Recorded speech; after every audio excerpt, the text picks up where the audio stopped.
now we are back and we're going to jump into a bit of a Twitter game. I'm going to have Premier Scott read out a couple of the tweets that have been made by current politicians. Yes. And also, just want to get a standpoint here. Everyone knows that once you put something on social media, it is there forever. So you got to be careful what you say and what what comes after that. So, okay, first one, here we go. First one is, I am fully committed to closing the gender pay gap. That was done by Jason Hayward, JP. Yeah, I'd do that. I would have said that. You would have said that? Oh, he's right to say that. Okay. Well, here's my question about it, though. What if it doesn't happen? That's his hard luck. You should have put it out in the first place.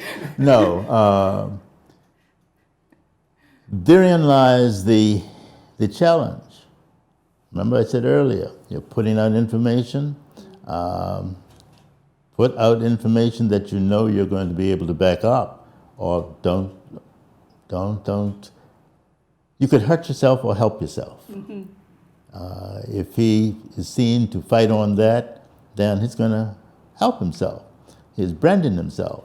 But if he puts it out and then the election's over and someone, and they can, ask him within 2 or 3 days, Mr. Hayward, you said that you were going to help close the pay gap for gender.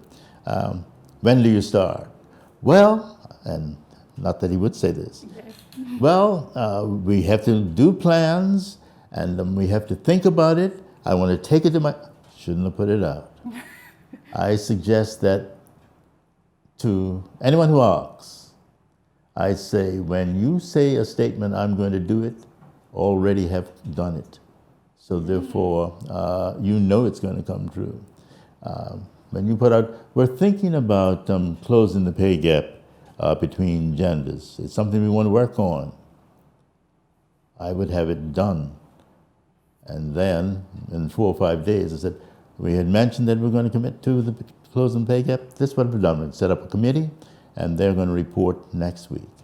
Okay, right.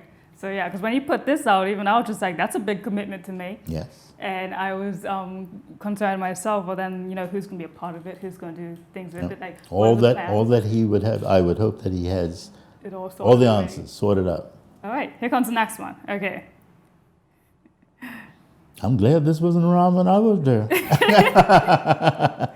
All right, so this one's actually a 2-part. Okay. So I'm going to get you to read this one first. Okay.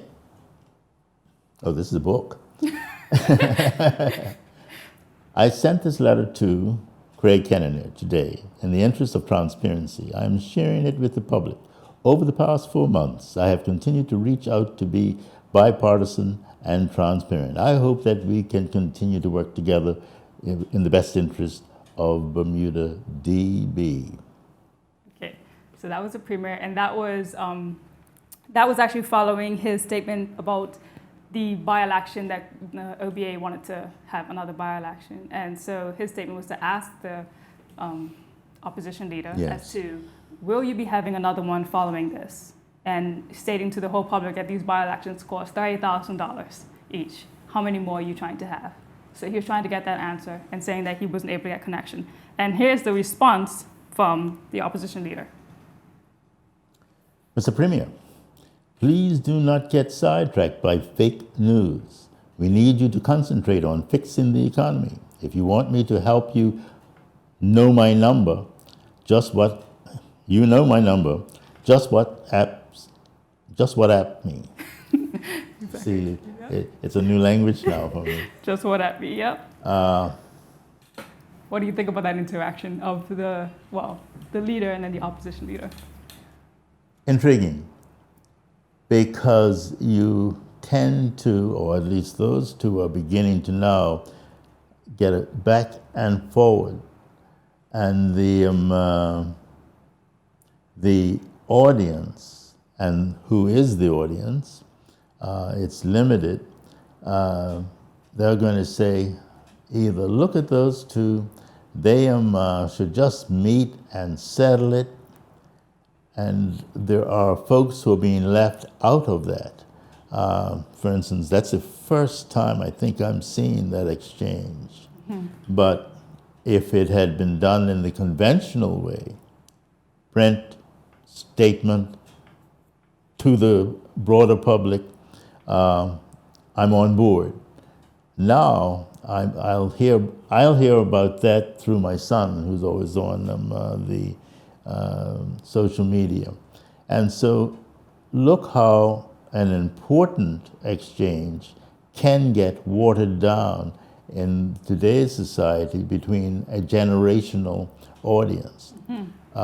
Because not everyone's going to be able to see it. Not everyone's going to Exactly. see it. And then I'm going to say, well, I'm left out of it. If it was important, he would have made it. That's just those two going at it. Because if it was important, they would have said it on the broad media. But my son would say, this is the media nowadays. It might. He's not wrong because it is the media nowadays. And while this was happening, Yes. it's in the cusp of a pandemic, so they weren't meeting Fridays like they were before. Yes. But then again, my generation would have been left out from that Yeah. because we don't actually listen in on the house Yes. meetings. So where there is debate, not most of us are tuned in. But yeah, that is something that, like for instance, your generation would not get to see that type of interaction. No, but now that Twitter exists, a premier and an opposition leader must use it, because not to use it, they don't reach the younger generation, which is the future coming in, which is your young executives sitting at their desks. They're not going to look at Roy Gazette or be reading, but they'll take up the phone and see it.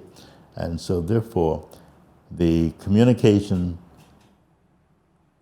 the Twitter is now an important tool for someone to use, for the premier to use, but the premier shouldn't overlook the demographic that he serves, meaning the broader public. So his communications people should make sure that as the Twitter goes out, it's reinforced by what he says in a press conference. Mm-hmm. Now I want to give you one more Sure. to read, and then you'll cut it off. There you go.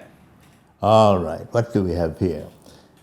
In the Royal Gazette, today Premier David Burt said in reply to a call for an election delay that prolonged division was the last thing the country needed.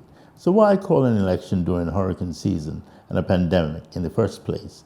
We have already had one hurricane. And that was from. That was from Honorable Michael Dunkley. All right. Now, that's a good example. Michael Dunkley is, well, I was just going to say he's my generation. Actually, he's younger. Everybody's younger than I am. But he is now, Michael Dunkley, that is now using Twitter.